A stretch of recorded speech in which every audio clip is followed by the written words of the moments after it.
So you have like mosh pits, SSRIs, like what other stuff like music related do you like help that like keeps you, I mean, I you think know? that's where like getting like listening to people's music. It's like what's so cool. Like I have such a like intense relationship with Winded, like Thrin's project, and that's like it's like what I mean. Like it's gotten me through so many like just like long like winter walks, whatever. Just like listening to the albums, and it's like it's so cool to like have people like we live in an era where we can do that, which is cool. Like we don't have to like go to the speakeasy to like hear music only. Like we have headphones.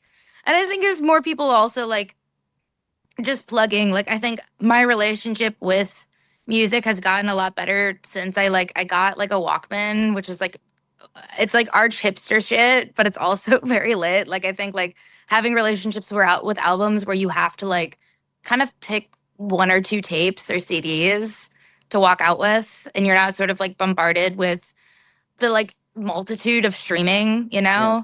Yeah.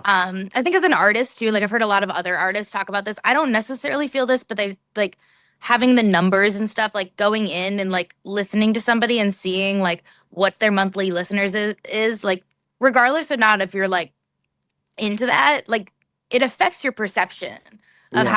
how you're receiving it, right? So it's like there's all that sort of stuff with the streaming, but I mostly think it's like just it's like the massive amount of stuff you're able to listen to, the fact that there's all these like algorithms that recommend things that are Hmm. into like I don't know.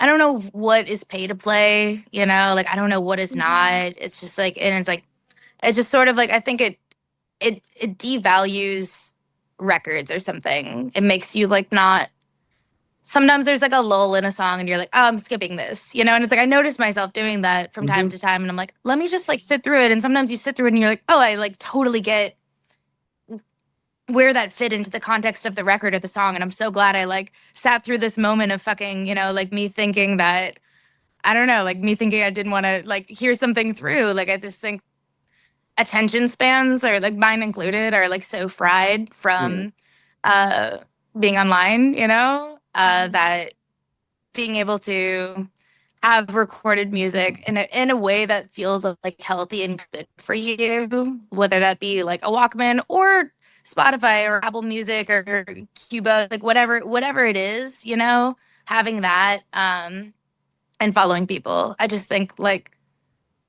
somebody the like an artist we played with recently in Chicago had this on their merch table and I thought it was really beautiful. Like it was like they were like streaming is a cosmic crime. And I was like, I really love the phrasing of that, like like cosmic crime, and they were like, do the right thing, and they had their QR codes for their uh SoundCloud. You know what I mean? And it's like it's just like I was like it is in some ways like like feel like knowing if you know somewhere like in your head and your heart that like streaming is like evil in some capacity, like I do think there's like even subconsciously like you are affected by that.